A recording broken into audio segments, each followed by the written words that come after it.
नमस्कार दोस्तों, मैं ओम प्रकाश मालवी। हम आज डिस्कस करते हैं पेटीएम क्यों बंद हो गया और पेटीएम की हिस्ट्री क्या है, या पेटीएम मीन्स किन कारणों की वजह से बंद हो गया। राइट, मैं ओम प्रकाश मालवी, स्वागत है आपका ओम स्कोप ट्रेडिंग में। हम डिस्कस करते हैं, आज हमारा टॉपिक रहेगा पेटीएम का। दोस्तों, पेटीएम को आरबीआई ने 29 फरवरी 2024 के बाद में बैन कर दिया है। मीन्स अगर आपका किसी भी प्रकार का कोई भी ट्रांजैक्शन पेटीएम वॉलेट में अगर है तो आप उसको तुरंत निकाल लीजिए, या हो सकता है कि आप नहीं निकालेंगे तो आने वाले समय में आप मुसीबत में पड़ सकते हैं। बात करते हैं पेटीएम कंपनी की, तो पेटीएम कंपनी की शुरुआत 1998 2000 के अराउंड हुई थी। इस कंपनी की जो शुरुआत है, इस कंपनी का नाम है 197 कम्युनिकेशन प्राइवेट लिमिटेड कंपनी है, जो कि विजय शेखर शर्मा ने स्टार्ट की थी इस कंपनी को, और पेटीएम इसी कंपनी के अंडर आता है। राइट, विजय शेखर शर्मा का जो जन्म है वो 7 जून 1978 अलीगढ़ उत्तर प्रदेश में हुआ था।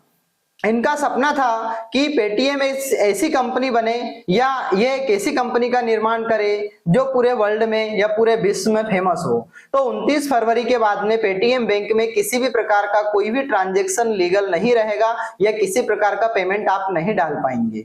इसके बाद में अगर आपका कैशबैक या कुछ ब्याज, इंटरेस्ट या कुछ भी पैसा आने वाला है तो 29 फरवरी के बाद में वो पैसा आप निकाल सकेंगे। 29 फरवरी के बाद में पेटीएम बैंक में आप यूपीआई के माध्यम से भी पैसा नहीं भेज सकते हैं, ना ही पैसा उससे यूपीआई के माध्यम से निकलेगा। हाँ, डायरेक्टली अगर आपके पेटीएम वॉलेट में किसी भी प्रकार का कोई भी पैसा है तो दोस्तों आप निकाल सकते हो। अब हम बात करेंगे 197 कम्युनिकेशन की। तो इसने क्या, पेटीएम की जो सर्विस के जो नोडल अकाउंट सारे बंद कर दिए, क्योंकि आरबीआई की गाइडलाइन है। सारे नोडल अकाउंट का जो सेटलमेंट का जो टाइम रहेगा वो 15 जून तक रहेगा, 15 मार्च तक। सारे अकाउंट का सेटलमेंट का टाइम 15 मार्च 2024 तक के लिए ही वैध रहेगा। अब इसमें कौन कौन सी चीजों पर, किन किन चीजों पर इंपैक्ट पड़ेगा या किन लोगों को इस पर असर पड़ेगा। सबसे पहला असर इसका शेयर होल्डर पे पड़ेगा। जिन लोगों ने पेटीएम के शेयर बाय कर रखे हैं वो एक बहुत बड़े ट्रैप में फंस चुके हैं अब, क्योंकि यहाँ पर उनको सेलर कोई भी नहीं मिल रहा है। पेटीएम लोअर सर्किट लगाता ही जा रहा है।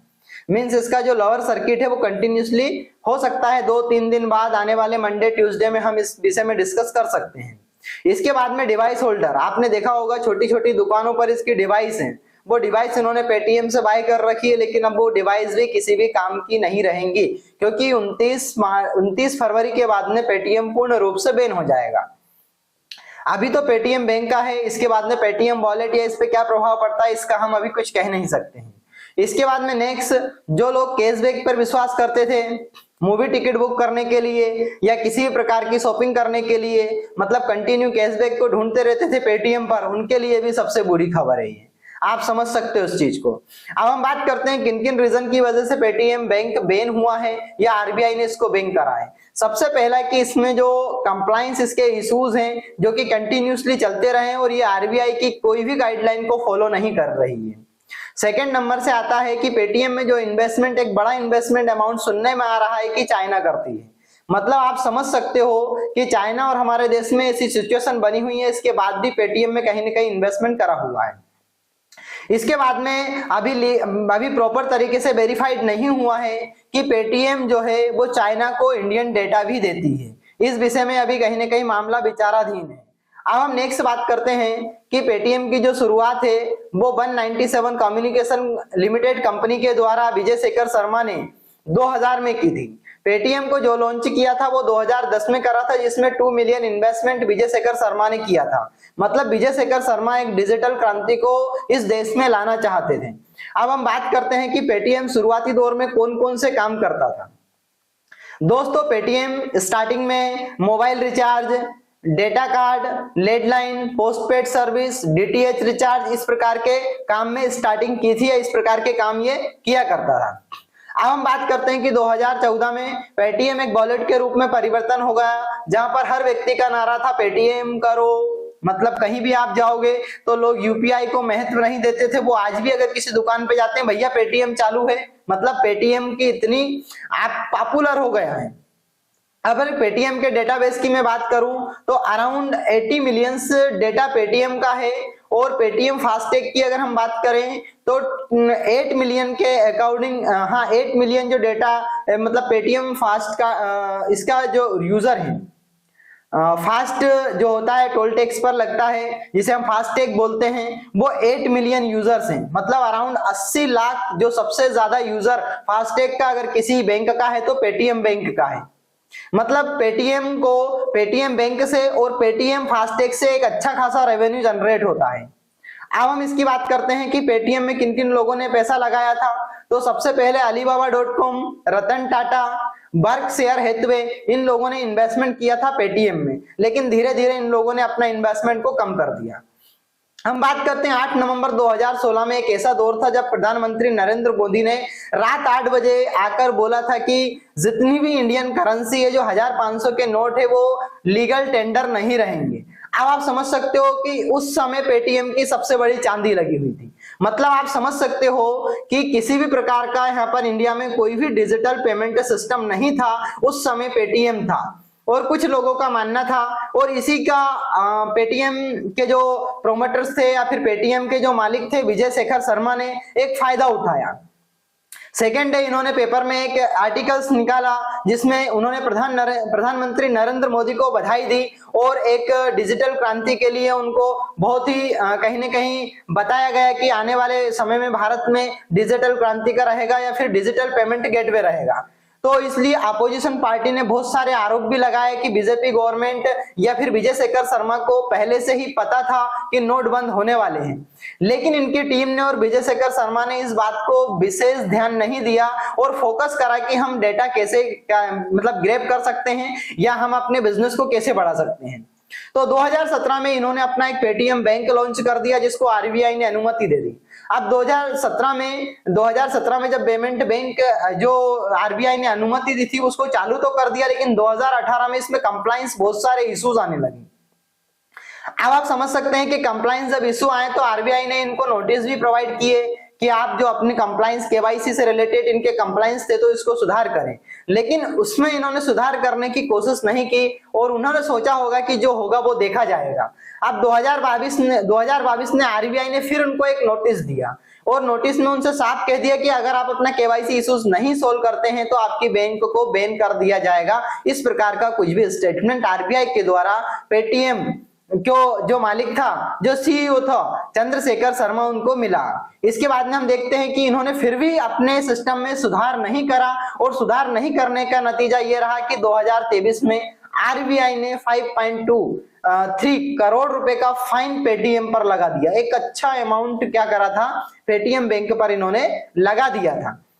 इसके बाद भी इन्होंने अपने सिस्टम में सुधार नहीं करा, क्योंकि देखो आज के समय में विजय शेखर शर्मा का कहना है कि वो एक ही प्लेटफॉर्म पे इन्होंने पेटीएम को ऑल इन वन प्लेटफॉर्म बना दिया था। ऑल इन वन प्लेटफॉर्म में अगर आप जान सकते हैं कि आपका जो पेटीएम है उससे आप मोबाइल रिचार्ज कर सकते हो, उससे आप डीटीएच रिचार्ज कर सकते हो, उससे आप होटल का बिल पे कर सकते हो, उससे आप क्रेडिट कार्ड का पैसा निकाल सकते हो। पेटीएम आपको लोन भी प्रोवाइड करता है, पेटीएम आपको लिमिट भी प्रोवाइड करता है। मतलब all in one app Paytm ने अपना बना दिया और धीरे धीरे ये कहीं ना कहीं इसमें मॉडिफिकेशन कंटिन्यू करने लगा था। एक महीने पहले की अगर मैं आपसे बात करूं तो अराउंड एक महीने पहले आदित्य बिरला जो कि पेटीएम के साथ में मिला हुआ था, उन्होंने कहीं ना कहीं अपना हाथ पीछे खींच लिया इससे, क्योंकि पेटीएम का जो लोन लीडिंग पार्टनर था वो आदित्य बिरला था। इसके बाद में आदित्य बिरला ने कहीं ना कहीं पेटीएम को प्रमोट नहीं कराया, फिर उसमें लोन देना बंद कर दिया, पुराने लोनों की ही वो रिकवरी कर रहा है। इसके बाद में इनके पास में होम क्रेडिट्स और दूसरी कंपनियां हो सकता है आई हो, इसका पूरा डेटा अवेलेबल अभी हमारे पास में नहीं है। अब हम बात करते हैं 21 जनवरी 2024 को आरबीआई ने एक नोटिस जारी किया कि 29 फरवरी 2024 को पेटीएम पूर्ण रूप से बंद हो जाएगा। अब हम समझते हैं पेटीएम के आईपीओ के बारे में, समझते हैं कि पेटीएम का आईपीओ 8 नवंबर 2021 में आया। दोस्तों वैसे तो हम बात करते हैं कि लगभग 65 कंपनियों का आईपीओ 2021 में आया और सभी कंपनियों ने अपना प्रॉफिट उसके अकॉर्डिंग ही बताया। और आज वो कंपनी कहीं ना कहीं वो आईपीओ भी प्रॉफिट में है और उनके शेयर होल्डर भी प्रॉफिट में है। अगर कंपनी की हम बात करें तो कंपनी ने जो सेबी के सामने जो वैल्यूएशन रखा था अपना, वो $20 बिलियन के अराउंड रखा था, लेकिन उस समय जो उनका जो शेयर उनका जो होल्डर थी, पब्लिक से जो पैसे की जो डिमांड थी वो $2.3 बिलियन के समथिंग उन्होंने रेस की थी, जो अराउंड 18,000 करोड़ रुपए आते हैं। अब 18,000 करोड़ ये जो भारत का दूसरा सबसे बड़ा आईपीओ था। पहला कोल इंडिया का आईपीओ था जो सबसे बड़ा आया था इंडिया में, इसके बाद में पेटीएम सेकंड नंबर पे आईपीओ था, जो इतना बड़ा आईपीओ पेटीएम लेकर आई थी मार्केट में। अब हम बात करते हैं पेटीएम कंपनी का जो वैल्यूएशन $20 बिलियन जो डॉलर बताया गया था, इक्वल उसकी जो कीमत थी उस समय, उसकी जो वैल्यूएशन था अराउंड 1.4 लाख करोड़ रुपीस था। अब हम बात करते हैं रेवेन्यू की। तो रेवेन्यू की दोस्तों अगर हम बात करें पेटीएम का, तो उस समय का जो इनका रेवेन्यू था वो 3,300 करोड़ रुपए का रेवेन्यू इनका हुआ करता था। अब मजे की बात यह है कि अगर आप पेटीएम यूज करते हैं, या आप पेटीएम के फैन हैं, या आप पेटीएम के किसी भी प्रकार मोड यूज करते हैं, लाइक फास्टैग का यूज करते हैं, या फिर आप पेटीएम बैंक का यूज करते हैं, या आप पेटीएम ऐप का यूज करते हैं, या आपने पेटीएम से लोन ले रखा है, या आपने पेटीएम से लिमिट ले रखी है, तो वो 29 फरवरी के बाद में पूर्ण रूप से बंद हो जाएगी, ऐसा आरबीआई का कहना है। चलते हम समझते हैं कुछ से। विजय शेखर शर्मा ने जब आईपीओ निकाला था तो उनका क्या कहना था? उनका कहना था कि उन्होंने बहुत कम रेट में पब्लिक के लिए आईपीओ निकाला था। आप समझ सकते हो 2150 रुपए के इसका शेयर प्राइस था उस समय, जो बिडिंग प्राइस आईपीओ में लगाया गया था। लेकिन जब शेयर इसका मार्केट में बीएसई और एनएसई में जब मार्केट में आया था, शेयर मार्केट में आया था सेकेंडरी मार्केट में, तब ये स्टार्टिंग ही शायद 1900 के अराउंड हुआ था। इसका डेटा आज भी गूगल पर अवेलेबल है, आप देख सकते हैं। इसके बाद में अगर मैं बात करता हूं आपसे कि आज की कंडीशन में शेयर प्राइस जो है इसका 600 रुपए के अराउंड है, क्योंकि 665 या 740 रुपए से इसका लोअर सर्किट लगा हुआ है, इसमें किसी प्रकार का कोई सेलर नहीं मिल रहा है।